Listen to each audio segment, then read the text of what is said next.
Well, good morning, everyone. My name is Vicky from the Content Quarter. Paul asked me to do a little video for you as part of the Founders Friday this month. But before I do that, because I'm quite a new member of the community, I thought I would basically come on and just introduce myself first and tell you a little bit about what I do. And then I'm going to talk you through one of my favourite parts of Google Analytics. Because I'm that nerdy, I have a favourite part of Google Analytics.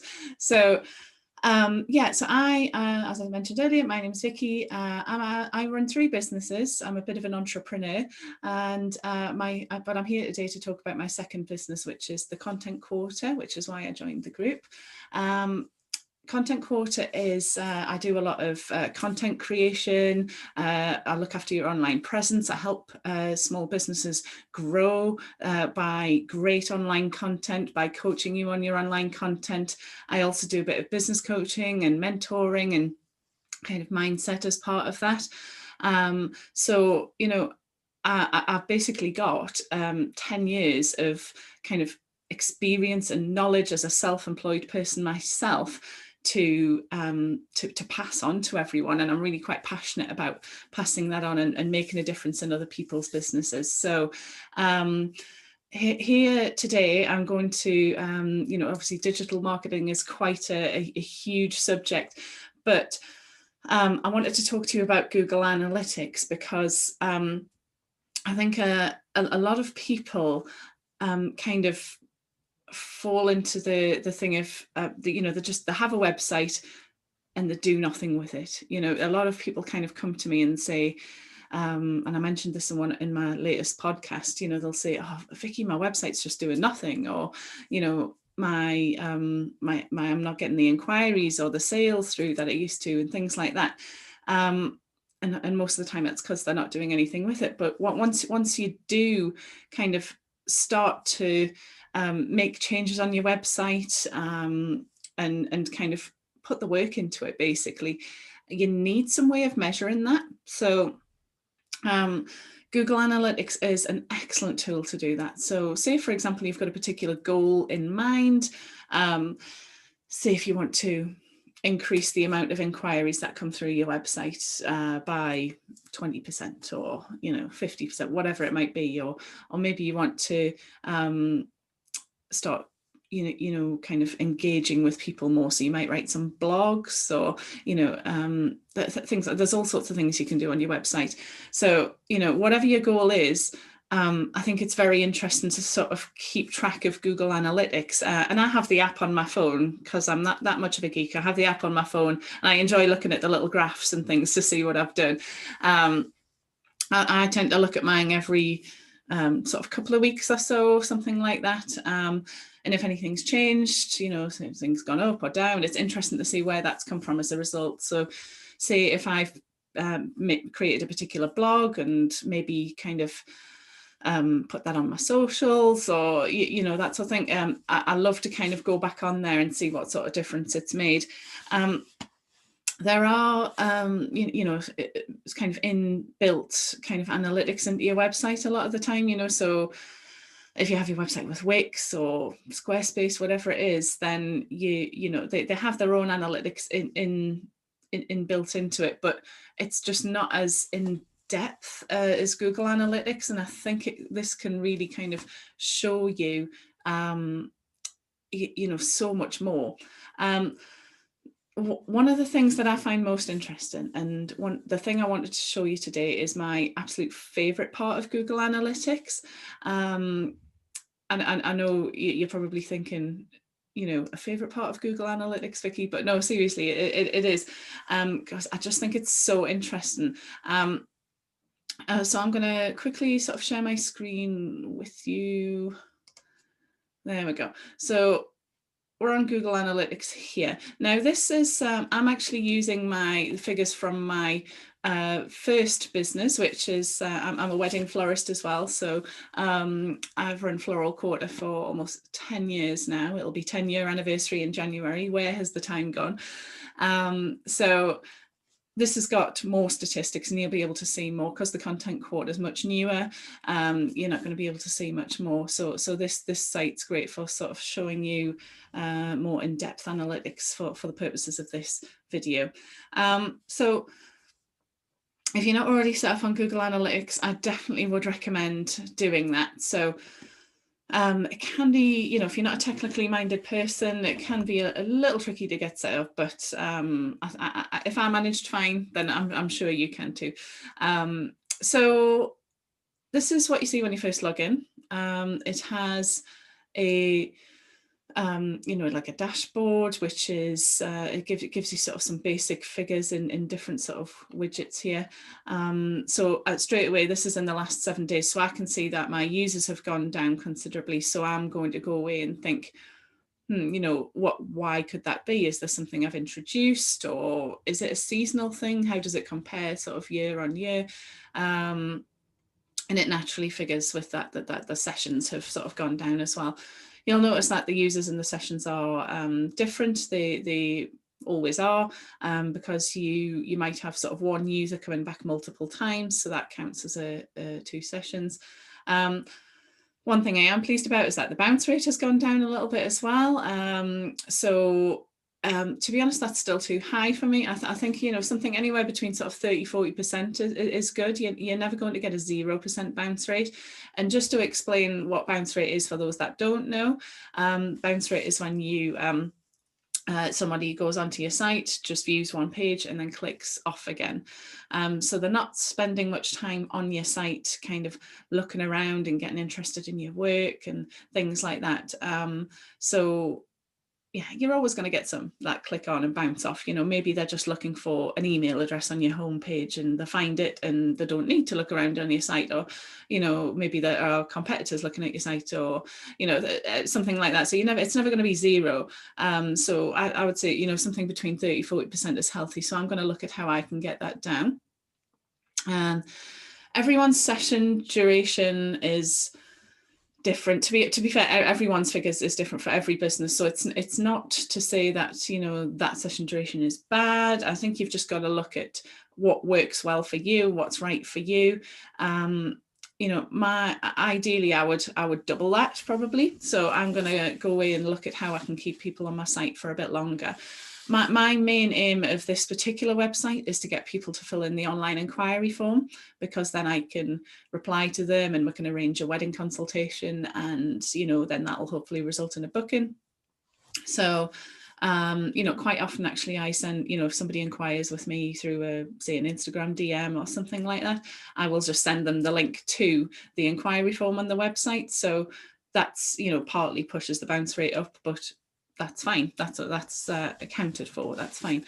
So yeah, session duration. I always say you want your website to be sticky. You know, you want people to stay on your site for as long as possible, as long as they need to, and kind of you know, fall in love with whatever it is you do, and so that they eventually buy that product or fill in that inquiry form or whatever the goal is on your site.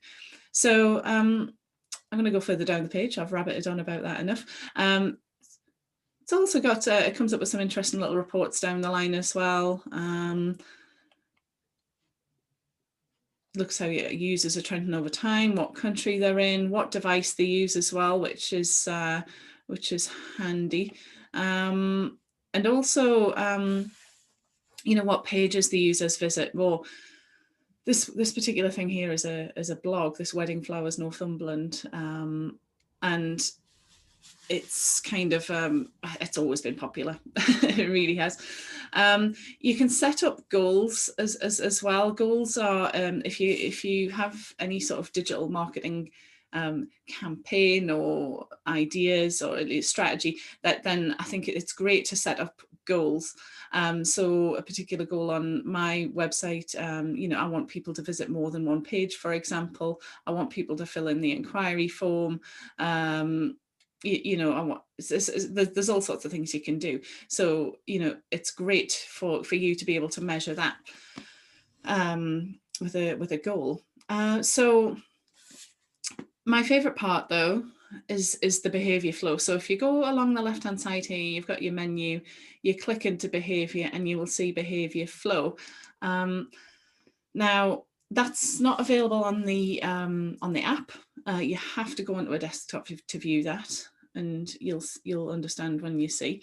So I think this is particularly fascinating because it's the only way I know of getting that insight as to what people are viewing, how people are behaving on your site, hence it being in the behavior section. But it just helps you understand what the user's actually doing, what's actually working for you. It helps you understand what you could do better with as well. You know, I mean, you know, with analytics, you can see views on individual blog posts or individual pages or, you know, all that sort of thing. But it's so interesting to see how people kind of move in between each page on your site. So, you know, this is the, you've got the homepage here, for example, and you can see in the last, I think this is over 7 days, I've had 17 through people sort of coming on, well, 34 sessions altogether. 17 of those have moved through and 17 of those have dropped off. So you've got to think that's not necessarily a bad thing or a good thing necessarily, but you've got to look into why. So if, for example, yours used to be 10% drop-offs on that particular page and all of a sudden it's 50, you think, well, why has that happened? You know, have you changed something on your site? Is the content no longer relevant all of a sudden? Or, you know, and there's all sorts of reasons, but just kind of investigate a little bit why.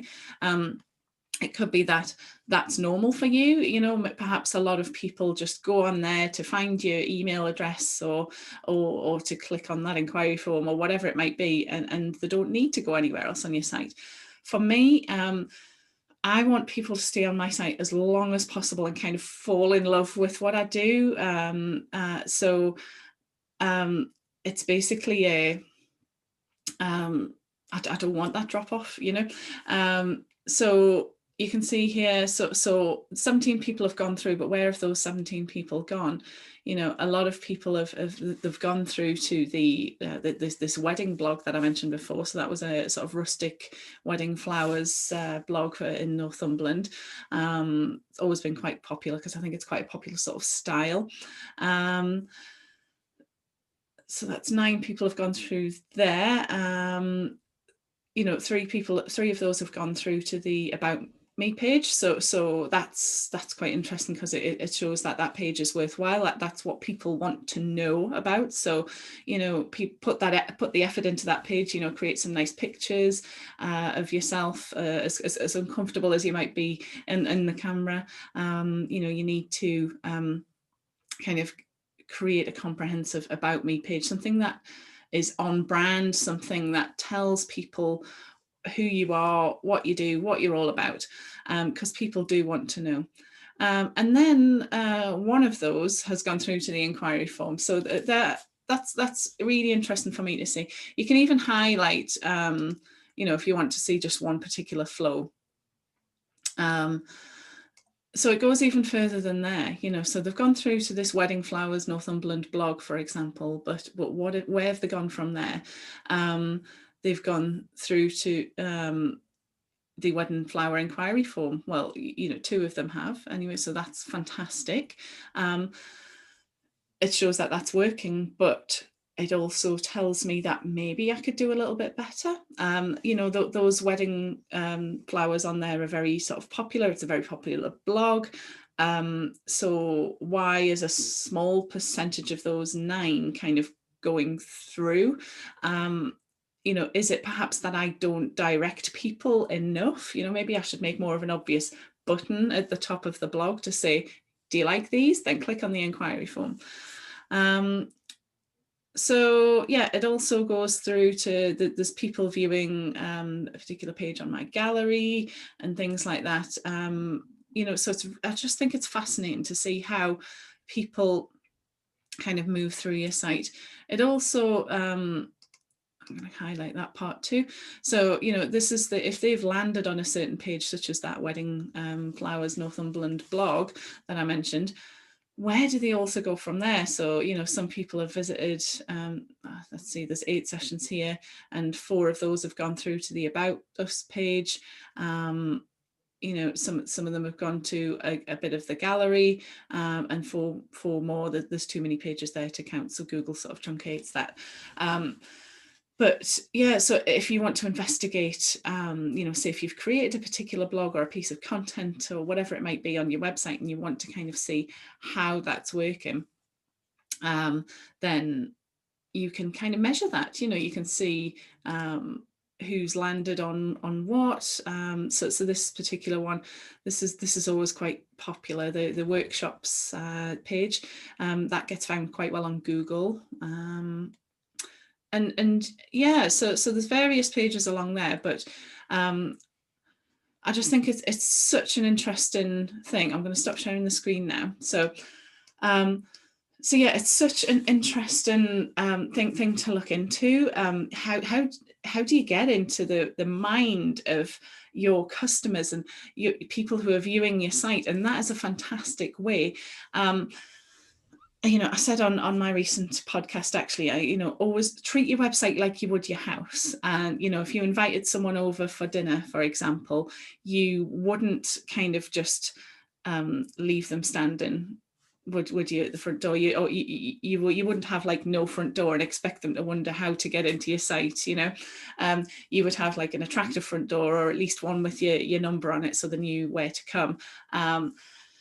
When they knock on the door, you would open it, you would greet them, you would say, oh, welcome, thanks for coming, can I take your coat, come through to the living room, can I get you a drink, oh, if you need the loo, it's upstairs and to the right, and you know, that sort of thing.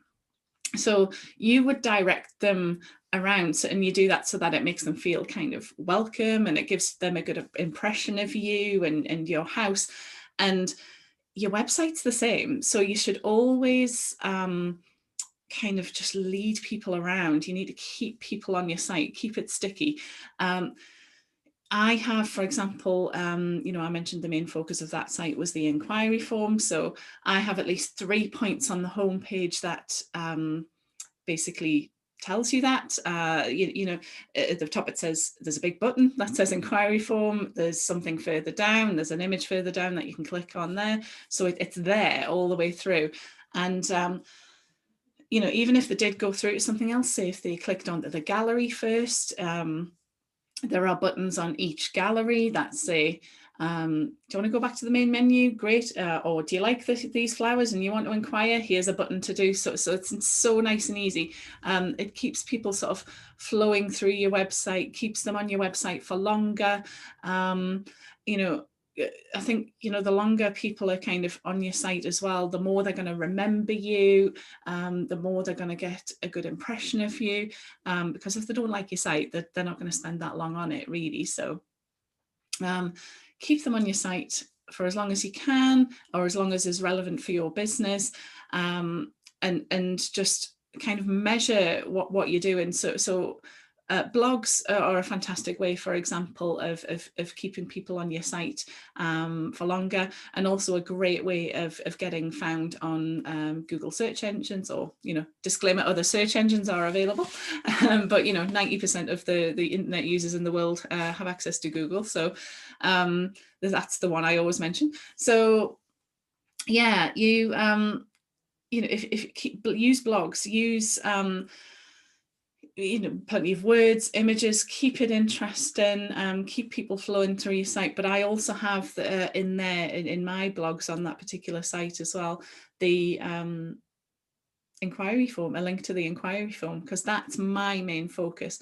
For you, it might be sales, you know, say, I mean, I run an online store as well. That's my third business. And, you know, on there, I do need to blog more. I've barely scratched the surface with that on that website, but on those blogs I could write, because it sells plant pots and homeware and things like that. I could do a blog on plant care, and halfway through I could have perhaps some images of things that are for sale on my site, you know, so you like these, oh, click here and buy. So it's a fantastic and really interesting subject. Well, I think it's interesting anyway. And I think once you start delving into it, you'll probably find it interesting to just see what's going on your site. Seeing the results of you making these changes. So I would get yourself set up on Google Analytics. Usually takes, I think, you know, a couple of days to kind of, for the information to kind of really filter through once you do set it up. But then analyze it, spend some time with it, you know, grab yourself a cuppa, spend, you know, as long as you need to, just delve in right into it. Pick out a few pointers, just sort of say, right, how many visitors am I getting to my site, or, you know, what pages are they visiting, and things like that. You know, if you run an online store, for example, you probably want a lot of people on your products page, or the shop part of your site. You know, are people visiting that? If not, why? You know, so just kind of, you know, see what people are visiting, and then you can sort of put a plan in place to make some changes. So, you know, you could perhaps write a blog, or you could work on the SEO behind, you know, behind the scenes on your site, or produce some content that is relevant to your industry, whatever that might be, you know. So just kind of analyze it, get into it, look at what's working, what's not. And once you make some changes, I think you'll see the real results in your business. So I think that's about it for now. So I'm going to leave you with that. If you have any questions at all, please do put a post in the comments, or you can contact me at the Content Quarter. And yeah, I hope you have fun with it. And thanks for inviting me on, Paul. And best of luck to everyone else on the Founders Friday today who's doing a video.